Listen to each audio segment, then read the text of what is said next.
Laqad ishna burhatam minad dahri. Kami pernah hidup di suatu zaman, yaitu di zaman Nabi sallallahu alaihi wasallam. Wa ahaduna yaral iman qabla al-Qur'an. Tapi waktu itu kami melihat kami lebih dahulu menerima iman sebelum kami menerima Al-Qur'an. Itu kuncinya. Mereka terlebih dahulu menerima iman sebelum menerima Al-Qur'an. Kata Ibnu Umar radhiyallahu anhu, wa tanzilus surat ala Muhammadin sallallahu alaihi wasallam.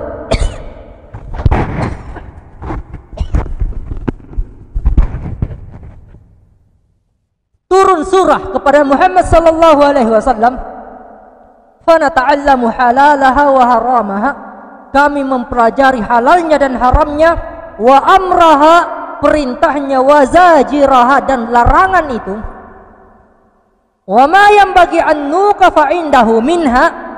Kami dulu ketika belajar Al-Qur'an, kami niatnya belajar Al-Qur'an untuk tahu mana halal dan haram. Kami belajar Al-Qur'an untuk tahu mana perintah, mana larangan. Dan kami sebelum bisa mengamalkan itu, kami tidak melewati itu ayat.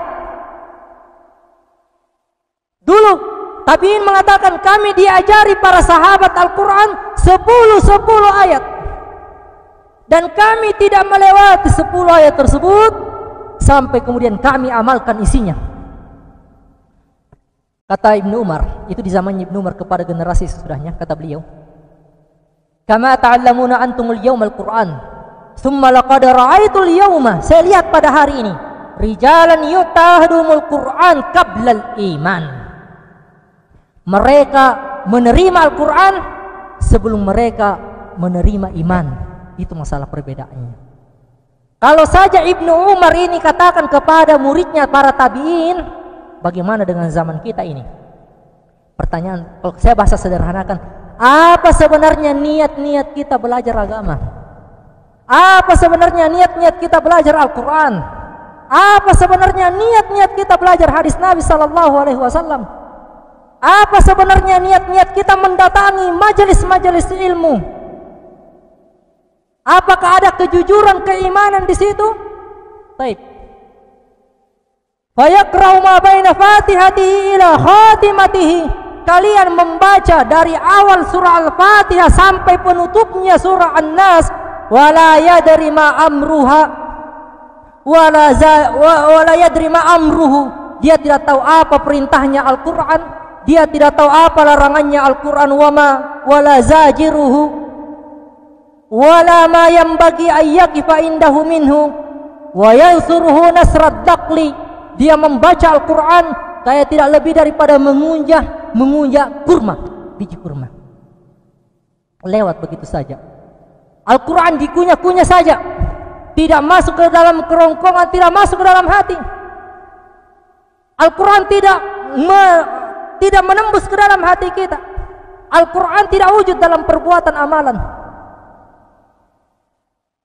Pada hari ini kita yang mengaku pengikut Al-Quran, pengikut sunnah, pengikut salafus saleh, saya bertanya ulang, dan ini adalah pertanyaan untuk diri saya sendiri, untuk apa kita datang bermajelis ilmu?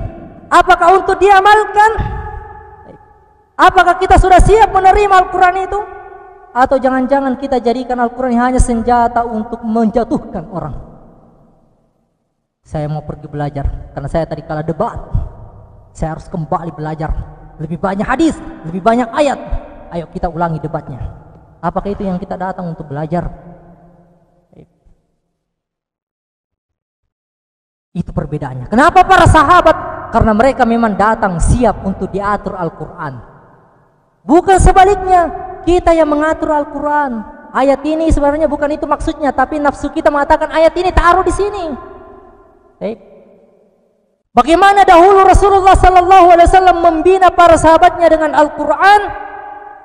Kata Hanzalah radhiyallahu anhu, nakunu inda Rasulillah sallallahu alaihi wasallam, kami berada di majelisnya Nabi sallallahu alaihi wasallam, yuzakkiruna bin nari wal jannah. Nabi mengingatkan kepada kami tentang neraka dan surga, hatta ka'anna ra'yu ainin, seolah-olah kami lihat itu surga neraka di depan kami. Itu namanya iman. Keimanannya para sahabat bukan sekedar percaya, tapi sudah naik kepada, bukan sekedar yakin, tapi sudah naik kepada ainul yakin. Sudah lihat pandangan mata surga neraka itu. Makanya tadi kalau disebutkan sabran ala Yasir fa inna maudikumul jannah, sabarlah wahai keluarga Yasir, tempatmu adalah di surga. Mereka langsung seolah-olah melihat surga di depan mereka. Tinggal satu lagi, hakul yakin, masuk ke dalam surga. Sebagai penutup, sebuah doa yang diajarkan oleh Nabi sallallahu alaihi wasallam, ya muqallibal qulub, wahai yang membolak-balikkan hati, tsabbit qalbi ala dinik, tsabbit qulubana ala dinik, teguhkanlah hati kami di atas agamamu. Ya musarrifal qulub, wahai yang memalingkan hati, sarrif qulubana ala ta'atik, palingkanlah hati kami ke dalam ketaatan kepada ketaatan kepadamu. Ini yang bisa kita sampaikan pada sore hari ini.